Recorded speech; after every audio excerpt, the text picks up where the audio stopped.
पिछली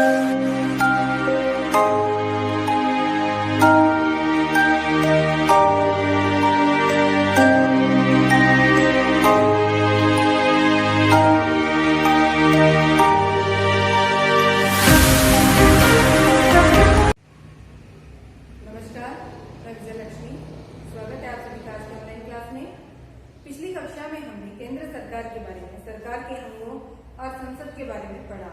संसद में राष्ट्रपति, लोकसभा और राज्यसभा होती है और राज्यसभा के गठन के बारे में विस्तार से अध्ययन किया था। आज हम राज्यसभा के बारे में पढ़ते हैं।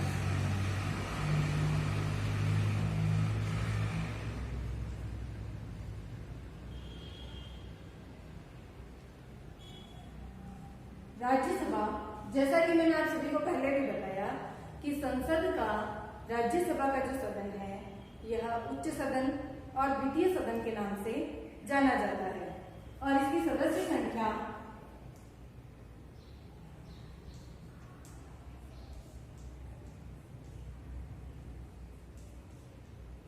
संविधान के अनुच्छेद 80 में 250 अधिकतम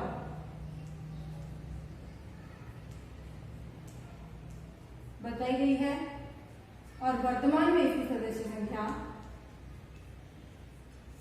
245 है।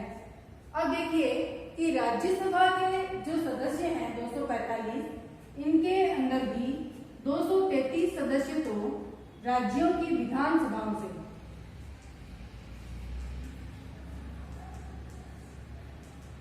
निर्वाचित होकर आते हैं और 12 सदस्य राष्ट्रपति द्वारा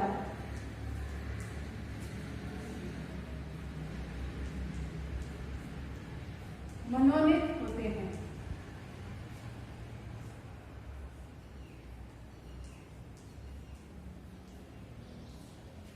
अब ये जो 233 सदस्य हैं ये राज्यों की विधानसभाओं से निर्वाचित होकर आते हैं, तो इनकी निर्वाचन प्रणाली जो है उसका नाम है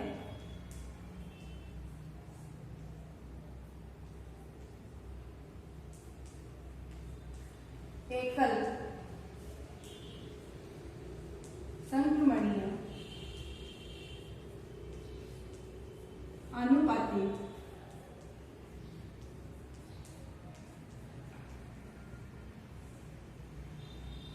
एकल संक्रमणीय आनुपातिक मत पद्धति से। थोड़ा सा इसके बारे में जान लेते हैं कि हमने लोकसभा सदस्यों के निर्वाचन के बारे में पढ़ा तो जाना कि लोकसभा के सदस्यों का निर्वाचन जनता द्वारा प्रत्यक्ष रूप से किया जाता है, लेकिन राज्यसभा के सदस्यों का निर्वाचन राज्यों की विधानसभाओं, यहाँ पर राज्यों की विधानसभाओं का मतलब हो गया, जैसे मान लीजिए हम राजस्थान के नागरिक हैं तो राजस्थान के राज्य सरकार के गठन के लिए विधानसभा के चुनाव होते हैं और राजस्थान की विधानसभा के चुनाव में 200 सदस्य निर्वाचित होते हैं। तो ये जो 200 निर्वाचित सदस्य होंगे,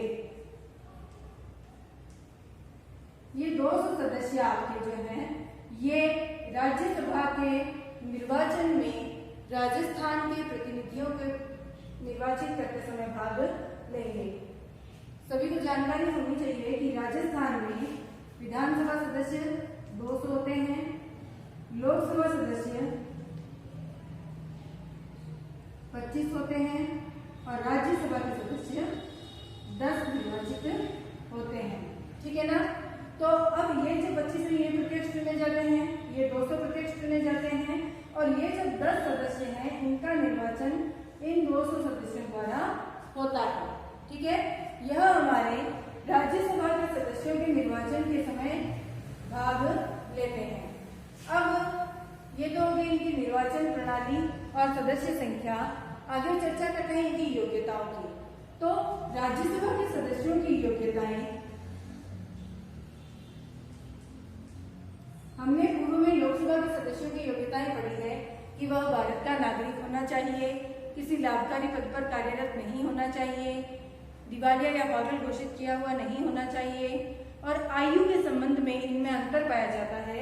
लोकसभा और राज्यसभा की जो निर्वाचन की योग्यताएं, ये तीनों योग्यताएं तो एक सेम है, लेकिन आयु के संबंध लोकसभा में निर्वाचित होने की आयु होती है 25 वर्ष और राज्यसभा सदस्य के लिए आयु होगी 30 वर्ष, यानी कि उसने 30 वर्ष की आयु पूर्ण करनी होनी चाहिए।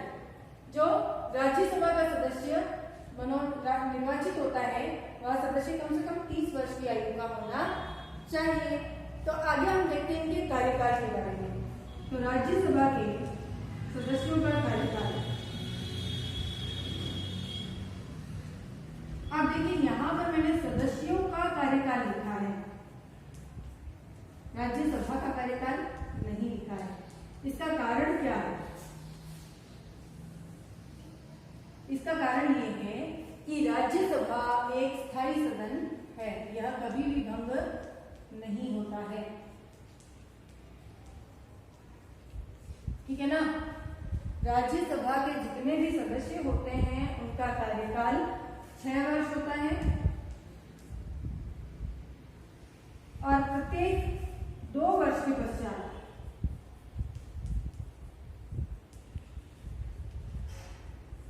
एक तिहाई सदस्य सेवानिवृत्त हो जाते हैं।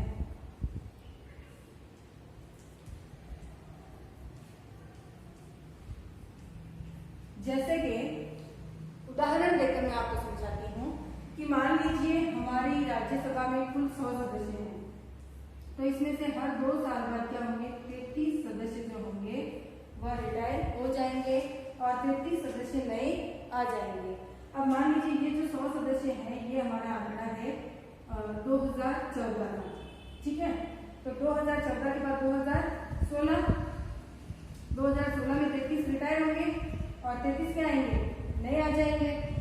अब ये 14 वालों के फिर 2 साल बाद क्या होगा, 33 रिटायर हो जाएंगे और 33 नए आ जाएंगे 18 में। अब देखिए कि जो 14 में बाकी बचे हुए 33 थे उनका कार्यकाल पूरा होगा आगे वाले टाइम में, और आगे वाले टाइम में जब इनका कार्यकाल पूरा हो जाएगा 2014 वाले सदस्यों का, तो इनका कार्यकाल कितना हुआ, 4 साल, और इनका कार्यकाल कितना हुआ, 2 साल। तो इस तरह से ये जो सदस्य थे इनकी कंटिन्यूटी बनी रहती है और सारे सदस्य एक साथ कभी भी नहीं रिटायर होते हैं, ठीक है ना। तो इस तरह से राज्यसभा जो है ये एक स्थायी सदन है, इसके सदस्यों का कार्यकाल 6 वर्ष होता है और प्रत्येक 2 वर्ष पश्चात एक तिहाई सदस्य सेवानिवृत्त हो जाते हैं और एक तिहाई सदस्य उन्हीं के स्थान पर नए निर्वाचित होकर के आ जाते हैं। तो इस तरह इनका रोटेशन चलता रहता है। और यह जो एक तिहाई सदस्यों का भाग है यह केवल केंद्र में ही नहीं बल्कि राज्यों के द्वारा जब अपन सरकार के निर्वाचित सदस्य आते हैं, जैसे राजस्थान से 10 सदस्य जा रहे हैं तो राजस्थान से भी हर 2 साल बाद 33% नए निर्वाचित होते जाएंगे। 10 एक साथ कभी भी निर्वाचित नहीं होते हैं राजस्थान से, एक साल में मतलब हर 2 साल बाद 3 और 4 की कैटेगरी में ये निर्वाचित होंगे, एक साथ 10 सदस्यों का निर्वाचन नहीं होगा। अब हम बात करते हैं राज्यसभा के पदाधिकारियों की। तो राज्यसभा में भी लोकसभा की भांति सभापति और उपसभापति होते हैं। जैसे कि हमने पढ़ा था लोकसभा में अध्यक्ष होता है, राज्यसभा में सभापति होता है। सभापति के बारे में एक बहुत खास बात है कि सभापति राज्यसभा का सदस्य नहीं होता है। सभापति कौन होता है, उपराष्ट्रपति।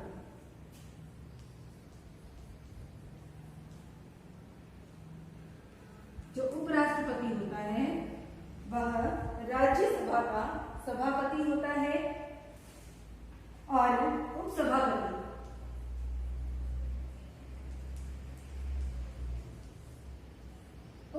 जो होता है यह राज्यसभा के इन सदस्यों में से अपने में से मनोनीत होता है।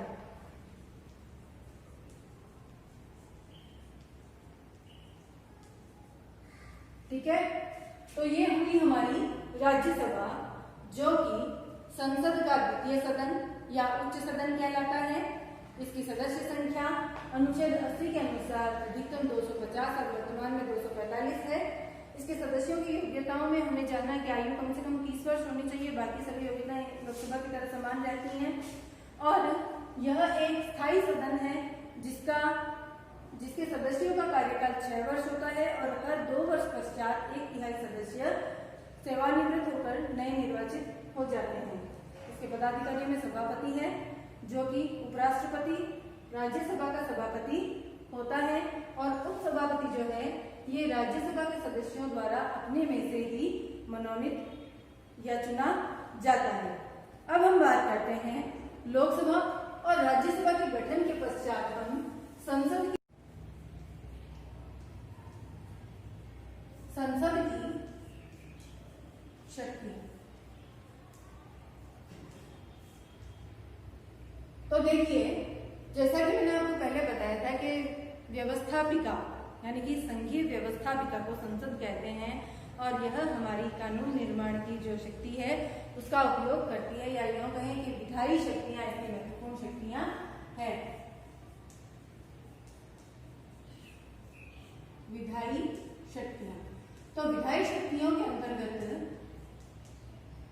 संसद जो है यह देश के हितों को ध्यान में रखते हुए कानूनों का निर्माण करती है और उनको पास करके कानून बनाती है। तो हमारी विधायी शक्तियों के अंतर्गत हम देखते हैं कि भारत के अंदर 3 अनुसूचियां काम करती है। संघ सूची,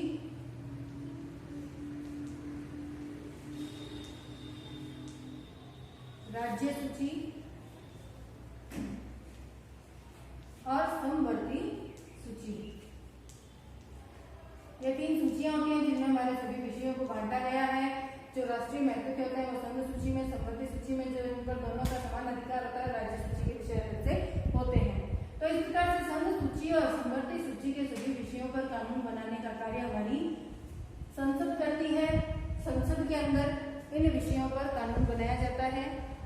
समवर्ती सूची के बारे में एक बात ध्यान रखने योग्य है कि यदि कोई ऐसा विषय है जो समवर्ती सूची में वर्तित है तो उस पर केंद्र और राज्य दोनों सरकारें कानून बना सकती है। लेकिन अगर कहीं भी ऐसा होता है कि समवर्ती सूची पर राज्य ने अपना कानून बना लिया, केंद्र ने भी एक कानून बना दिया, इन दोनों कानूनों में विरोधाभास पाया जाए, कोई दिक्कत हो, तो हमेशा राज्य का नहीं बल्कि केंद्र सरकार द्वारा बनाया गया कानून जो होगा वह मान्य होगा। तो इस प्रकार से हमारी विधायी शक्तियों के अंतर्गत व्यवस्थापिका या संसद जो है वह कानून निर्माण का कार्य करती है। इसके अंतर्गत वह देश की संघ सूची और समवर्ती सूची में उल्लेखित विषयों और इसके अलावा में अवशिष्ट विषयों पर भी कानून का निर्माण करती है। दूसरा इसका आता है संविधान संशोधन की शक्ति।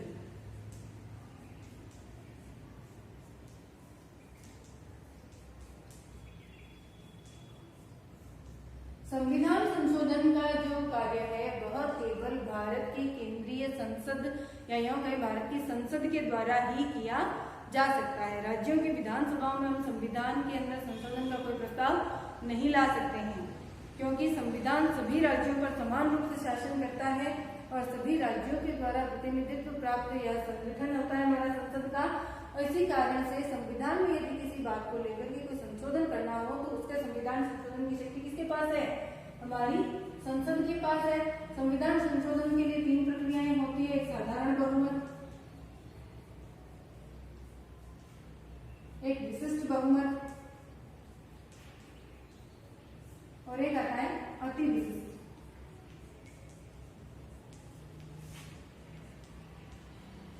तो इसके अंतर्गत देखिए साधारण बहुमत में तो सामान्य विषय आते हैं, किसी भी जैसे मान लो किसी देश का राज्य का नाम बदलना है, कोई भी छोटी मोटी मतलब परिवर्तन हो सकते हैं। तो ऐसे विषयों के लिए साधारण बहुमत का मतलब गया 100 में से 51, ठीक है। और विशिष्ट बहुमत का मतलब होता है संसद के दोनों सदनों द्वारा पृथक पृथक 2/3 बहुमत से प्राप्त प्रस्ताव पारित होना चाहिए। तो ये दोनों ही तरीके हैं जो पूरी तरह से हमारी संसद पर निर्भर है। संसद यानी कि केंद्र सरकार के अंतर्गत आने वाली लोकसभा और राज्यसभा। और अति विशिष्ट बहुमत के लिए कभी कभी मतलब बहुत कम विषयों पर काम में लिया जाता है। इसके अंतर्गत क्या होता है कि संसद के दोनों सदनों का 2/3 बहुमत प्लस आधे से अधिक राज्यों की विधानसभाओं के द्वारा भी पारित होना चाहिए। तो इसका उपयोग बहुत कम विषयों पर किया जाता है, लेकिन मुख्य रूप से साधारण और विशिष्ट बहुमत के द्वारा जो हमारी संसद होती है यह संविधान में संशोधन करने का अधिकार रखती है। या यूं कहें कि संविधान में संशोधन की जो शक्ति है वो केवल संसद को ही प्राप्त है। तीसरी हमारी आती है वित्तीय शक्तियां।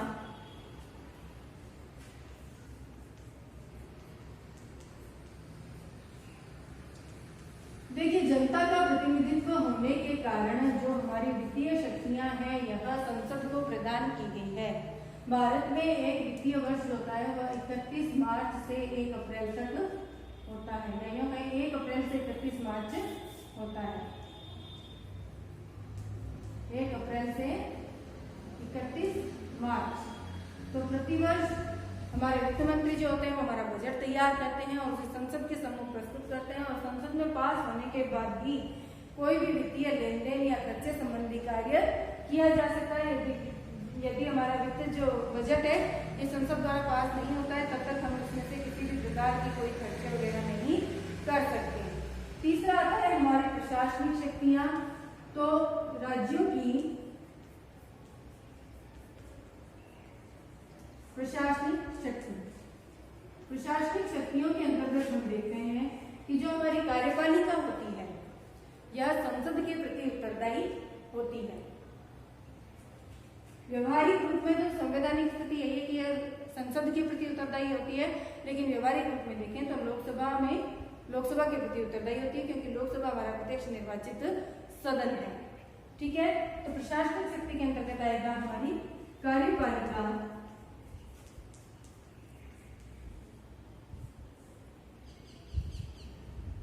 संसद के प्रति उत्तरदायी होती है। और इसके अलावा हमारी कार्यपालिका पर नैतिक रूप से कार्य करने के लिए दबाव बनाए रखने का कार्य भी संसद ही करती है। विपक्ष होगा तो वह सरकार की नीतियों के खिलाफ आवाज उठाएगा या उसकी नीतियों के पक्ष विपक्ष में तर्क वितर्क करेगा। तो सरकार पर या यूं कहीं कार्यपालिका पर काम करने के लिए दबाव बनाए रखने का कार्य भी संसद करती है। इसके अलावा हमारा आता है निर्वाचन संबंधी शक्तियां।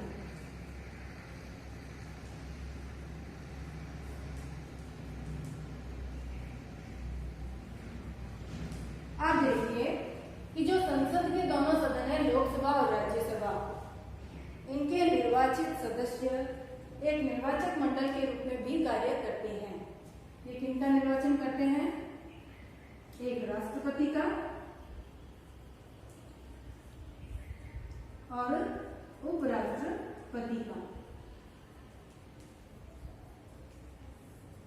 लोकसभा और राज्यसभा के निर्वाचित सदस्य राष्ट्रपति और उपराष्ट्रपति के निर्वाचक मंडल के रूप में कार्य करते हैं। तो इसीलिए हमारी संसद के पास निर्वाचन संबंधी शक्तियां भी है। इसके अलावा इनकी विविध शक्तियों की चर्चा करें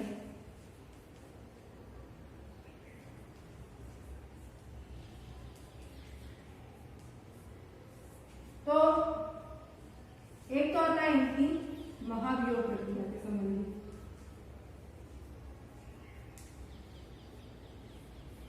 यदि संसद के सदस्यों को ऐसा लगे कि राष्ट्रपति या उपराष्ट्रपति संविधान के अनुसार कार्य नहीं कर रहे हैं तो उनके ऊपर संसद के सदनों के द्वारा महाभियोग भी लगाया जा सकता है, या उनको हटाने के लिए महाभियोग लगाने की जो कार्यवाही है यह संसद द्वारा की जा सकती है। इसके अलावा एक अन्य शक्ति आती है कि राष्ट्रपति की शक्तियों के अंतर्गत हम पढ़ते हैं कि राष्ट्रपति आवश्यकता पड़ने पर आपातकाल की घोषणा करता है। ठीक है, तो यह आपातकाल जब भी घोषित होगा या यूं कहें राष्ट्रपति जब भी अपनी संकटकालीन शक्तियों का उपयोग करेगा तब उसके 1 माह के अंदर संसद द्वारा उस प्रस्ताव का अनुमोदन होना अनिवार्य होता है, अन्यथा वह हट जाता है। ठीक है ना, तो संसद द्वारा संकटकालीन शक्तियों के ऊपर भी अपना अनुमोदन देना अनिवार्य होता है।